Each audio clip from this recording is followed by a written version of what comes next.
అంతకుముందు బీహార్ ఏంటండి, బీహార్ లాస్ట్ లో ఉండేది. ఇప్పుడు వెళ్తున్నారు కదా. 175 170 గెలుస్తాం అంటున్నారు వాళ్ళు. ఆ, వాళ్ళకి భయం లేదు, మేము సింగిల్ గానే వస్తున్నాము, వాళ్ళందరూ పొత్తు పెట్టుకొని వస్తున్నారని ఒక నినాదం అంటున్నారు. మరి దానిపైన అన్న 175 కి 175 గెలవడానికి ఫస్ట్ ఇక్కడ ఏంటన్న, జనాన్ని మొత్తాన్ని మార్చారు. వాళ్ళకి ఎలాగో తెలిసిపోయింది, ఎలాగో పాత ఎమ్మెల్యేలు ఎవరు గెలవరని చెప్పేసి మొత్తం సీట్ మొత్తం వేరే వాళ్ళకి ఇచ్చేస్తున్నారు. అదే మాకు అక్కడ డెవలప్మెంట్ అయితే మేము అక్కడే ఉండేవాళ్ళం కదా. ఈ జనాలు ఈ ఉచిత పథకాలు కొంచెం తగ్గించేసి, ఎందుకన్నా ఉచిత పథకాలు బస్సులో వెళ్ళే వాళ్ళు వెళ్ళారన్నా,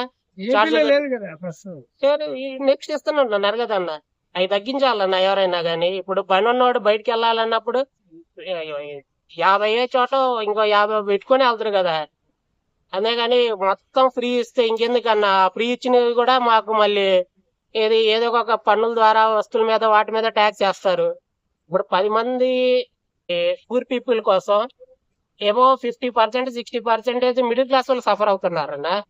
అంతేగాని ఏపీలో వేస్ట్ పథకాలు ఏవి అనుకుంటారు మీరు? ఏ పథకాలని, ఏ పథకాలు అంటే ఇప్పుడు ఇచ్చే జగనన్న ఇచ్చే పథకాల్లో వేస్ట్ అనేవి ఏవి అన్నా? ఒకటి స్కూల్స్ అయితే బాగా చేయటం కరెక్టేనా. ఇంగ్లీష్ మీడియంస్ రావాలా. ఇంగ్లీష్ మీడియంస్ రాక మళ్ళీ ఇక్కడికి వచ్చి అమీర్పేటలో ఇక్కడ ట్రైనింగ్ తీసుకోకూడదు. ఫస్ట్ వచ్చేసి స్కూల్స్ బాగా చేసి, తర్వాత ఈ ఆటో వాళ్ళకి వేరే వాళ్ళకి అవి తగ్గించేసి హాస్పిటల్స్ బాగా చేసుకుంటే బెటర్ అన్న. ఇప్పుడు 25 lakhs దాకా పెంచాము ఆరోగ్యశ్రీ అంటున్నారు కదా వైసీపీ వాళ్ళు. ఏమనన్నా, కొంతమందికి అవి ఏదో పథకం ఉంది కదా, ఆరోగ్యశ్రీ పథకం, వాటికి లేదని చెప్పేసి హాస్పిటల్స్ తీసుకోవట్లేదు, ఎంట్రీ చేయించుకోవట్లేదంట. ఓకే, ఫైనల్ గా కూటమి వస్తుందా? వచ్చిద్దన్న, రావాలి. అదే ఎన్ని సీట్లతో వస్తుంది అంటారు మీ అంచనా? సీట్లు ఇప్పుడు 175 కి వీళ్ళకి గవర్నమెంట్ ఫామ్ చేయాలంటే అట్లీస్ట్ ఒక 90 సీట్స్ అయినా వస్తాయన్న.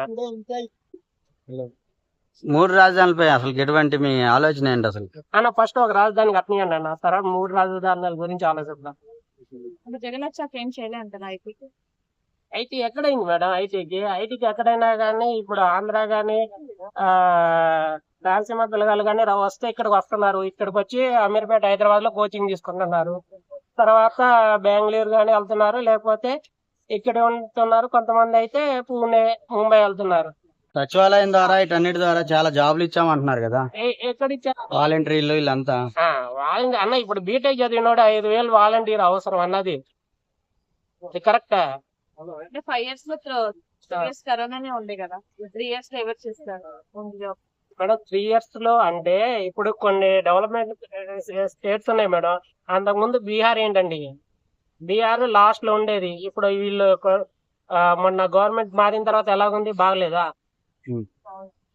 కొంచెం ఎడ్యుకేటెడ్ ఉండి చేసే వాళ్ళు ఉంటే బాగానే ఉండిద్దండి. ఇప్పుడున్న కొంతమంది మంత్రులు ఏంటంటే ఎంతసేపటికి వాళ్ళు వేరే వాళ్ళ మీద రూడ్ గా బిహేవ్ చేయడం తప్పితే కొంచెం జనాల గురించి కూడా పట్టించుకొని కొంచెం మంచిగా ఉంటే బాగానే ఉండిద్దండి. ఓకే, కూటమి వస్తే ఎలాంటి అభివృద్ధి జరగచ్చు అంటారు? కూటమి వస్తే బాగానే ఉండిద్ది అన్న. ఎందుకంటే ఫస్ట్ కావాల్సింది ఏంటన్నా, ఎంతో కొంత వైద్య ఆరోగ్యం ఉండి డెవలప్మెంట్ అవుతుంటే ఆటోమేటిక్ గా జనాలు కూడా ఈ ఉచిత పథకాలకి తగ్గించేసి చదువుకుంటే ఇలా బాగుండేది కాబట్టి ఇలా వెళ్దాం అనుకోండి ఆలోచిస్తారన్న. ఫస్ట్